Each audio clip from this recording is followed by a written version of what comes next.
Hi, my name is Nehal Ahmed. I'm the marketing director here at Grameenphone. I've been at Grameenphone for just over a year now. Prior to that, I've worked in Robi, where I headed the brand and marketing communications function, and I worked for a startup called QB, which you might know about. We launched that brand back in 2009. And before that, I worked for a few other companies that you might know about, called Mars, the chocolate company, Bacardi, the spirits company, and British American Tobacco, where I started my career.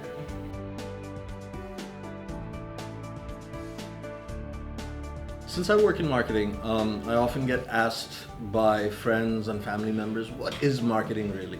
Because I think for many people, people assume marketing is just about TV, advertising, and communications, but it's more than that. And if you Google marketing, you'll get a lot of textbook theories about what marketing is about. I'll try and put it in my simple words and as my simple mind sees it. Marketing is a means by which a brand is targeted towards a specific group of customers whom you want to make aware of your products and services at the right price, available at the right place, and hopefully give them an experience through which they'll come back for it over and over again and choose you over the competition. To me, that sums up marketing.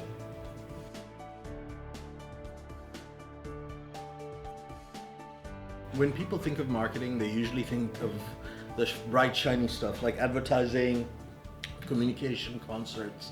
But marketing is much more than that. Marketing is about, obviously, the brand, the product. Marketing is about understanding pricing. Marketing is about sales and distribution, how you get your product out to the market in the places where the consumer wants to use it. Marketing is about providing the right customer service after you've sold your product and service. Marketing is about gathering the knowledge about your customers, about consumer insights. So in other words, research. Marketing is about customer experience and understanding that entire value chain. Marketing is about buying media and understanding how to use media, whether it's digital, whether it's TV, whether it's radio, whether it's the billboard, or in-store point of sale material. So all of this, in essence, creates what is today known as marketing.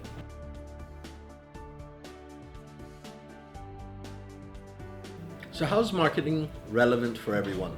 Or is market relevant for everyone? Let me ask you that question. Imagine a world where there's a supermarket and you walk into it and you have just one choice of soap, you have just one choice of shampoo, you have just one choice of shirt, pants, underwear, deodorant, one choice of mobile phone, and one choice of a service provider for mobile phones. How would that world be? Basically, with one choice, you're trying to meet the needs of many people, and ultimately not meeting the exact needs of anyone. That's a world without marketing. So the relevance of marketing comes by means of being able to understand who your target consumer is and how your product can meet their needs. Once you've defined that, you help, through understanding of that target consumer, you understand how to communicate and make them aware of your product and brand. Once you've done that, you try to find out where is it most convenient for your customer to buy that products and service, and might not be a supermarket, it might be the local store down the street. And more importantly, you need to set the right price for that product and service to make sure that for the value that your consumers would put for that brand, product, service is the right price and that they would actually consume it. So marketing relevance, as you can see, is for everyone. It's not a hype. It's not just here today and gone tomorrow. It's been around from the very beginning of time and will continue to be relevant to the very end of time.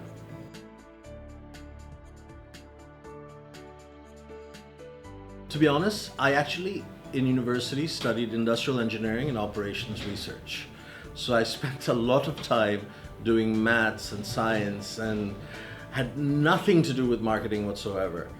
once I graduated, the first job that I took was with a company in its IT department. This was a long time ago. This was long before we had computers at our fingertips. So computers were just being rolled out within the company to managers. Not everybody had a computer. So I was there to provide IT support in the form of help desk. So answering calls for people that were having problems with their computers and running to help them and fix that problem, but also to as an IT analyst. So this was a time when re-engineering was very big. People were looking at traditional processes that had been running year on year and seeing how it could be streamlined, how it could be made more efficient, more customer friendly.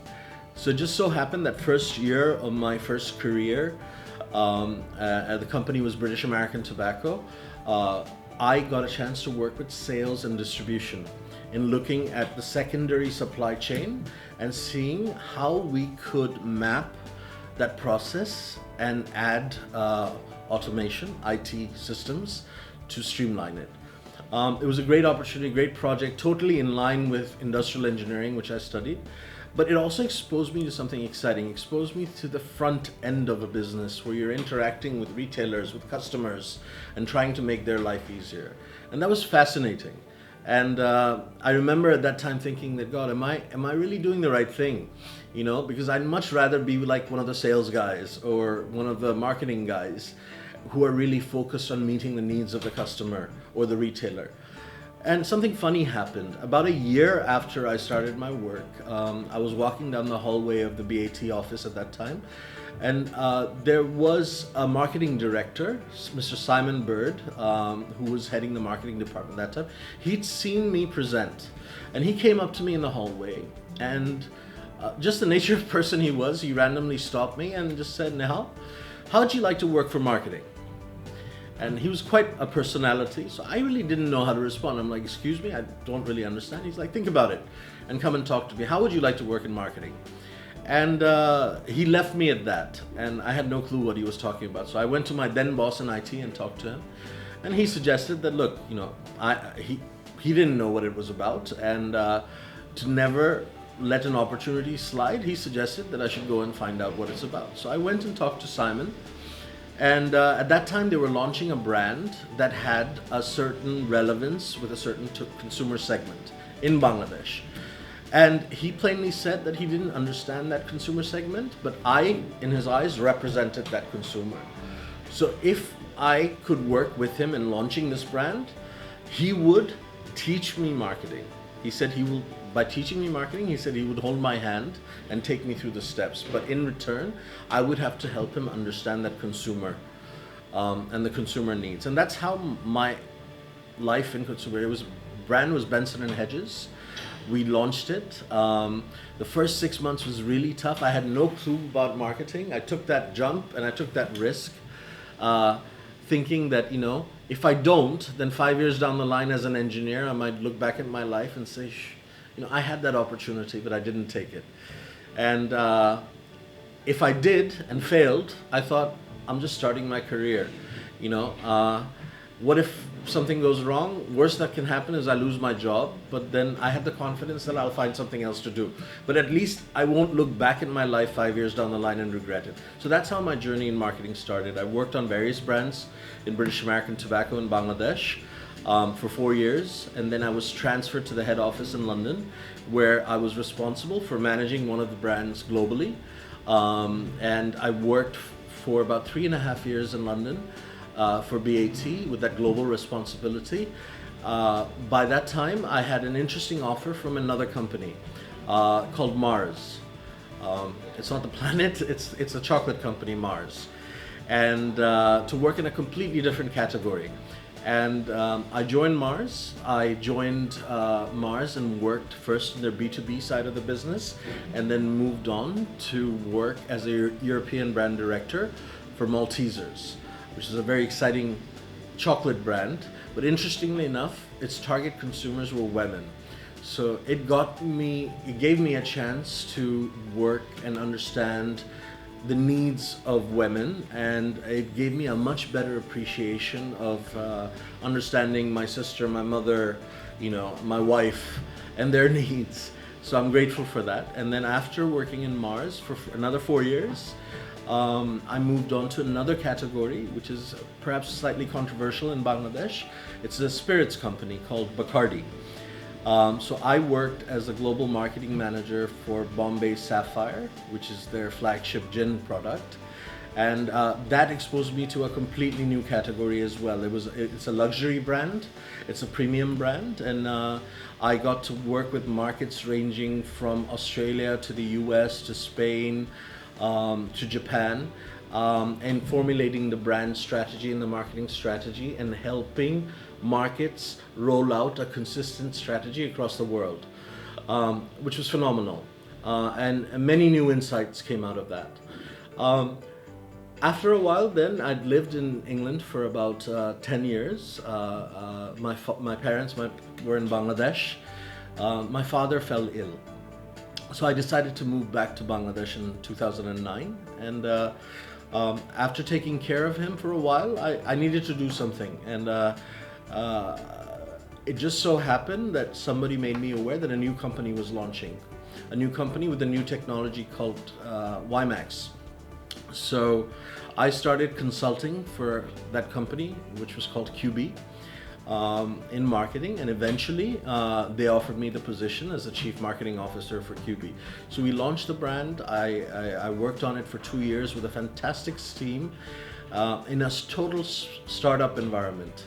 So it was, even though my title was Chief Marketing Officer, I was responsible for designing POS, to staying up at 3 o'clock at night and making sure posters are going up in the right places, to conducting events. It was a great opportunity. We worked with a great team to launch a completely new category and a new product in the Bangladesh market.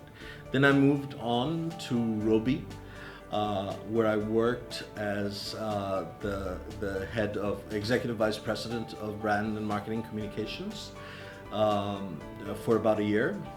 And then I left Robi for a very personal reason, and that was we were married and we were going to have a child, and I'm a dual national, so I have Bangladeshi citizenship and UK citizenship, and we moved back to the UK for a year and a half, and I became a full-time dad, and I got to understand all about children and all the products and marketing that happens around children. It's unbelievable how huge that industry is. Once our daughter was born and she was a bit older, we moved back to Bangladesh, and I got this brilliant opportunity to work at Grameenphone as the marketing director with the responsibility of looking after the brand and marketing communications for Grameenphone. And to sum it up, my friends joke with me a little bit that, I've done my rounds in sin. I've worked with tobacco, I've worked with indulgence, which is chocolates, I've worked with alcohol, which is spirits, but I'm finally doing some good because I'm working on the internet. Now I know that many people think there are bad things about the internet, but we're focusing on only the good things in terms of spreading knowledge. So very, very happy to be working for a company like Grameenphone, because at the heart of our mission is what we call empowering societies. And through technology, through mobile phone technology, through internet, and making more people access these technologies, we truly feel Bangladesh can move forward, that the people of Bangladesh can grab opportunities that were not there previously and have them at their fingertips. And as I like to say, Sundar Pichai came from Chennai and is now the CEO of Google. My dream is that through this technology that we're putting out there, that we have a future Sundar Pichai equivalent from Bangladesh heading a global company.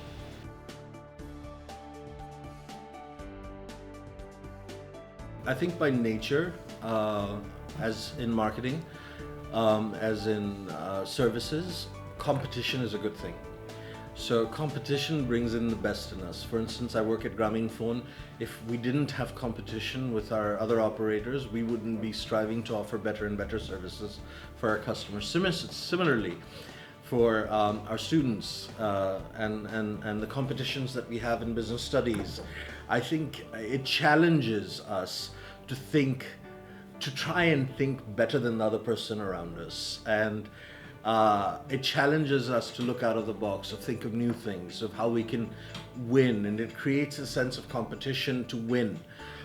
As long as that's healthy and done with the right spirit, I think it brings the best ideas out. It showcases the brilliant talent that we have in Bangladesh. So I'm a big supporter of such competition, and specifically about this initiative, I'd like to say that I'm very privileged in my work in Bangladesh to work with some of the brightest minds in Bangladesh.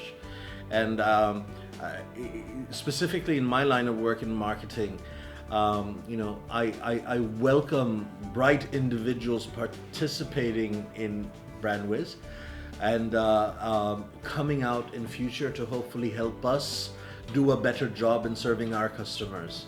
And I must reiterate to you that increasingly, the more and more time I spend with young people that are going through the programs in our universities and these competitions, that I'm amazed. I'm amazed by the quality of intellect, the quality of people that we have, and the differences that they can make. It doesn't have to be in the private sector, it can be in the public sector, it can be doing good just in your own neighborhood. But the sheer intellect, the sheer spirit, the sheer enthusiasm that comes out through such a competition is remarkable. And I commend all those participating, and I recognize and thank all those supporting such initiatives. And I'm a big fan, and look forward to hopefully working with many of you in the future, and who knows, maybe working for you in the future as well. Best of luck.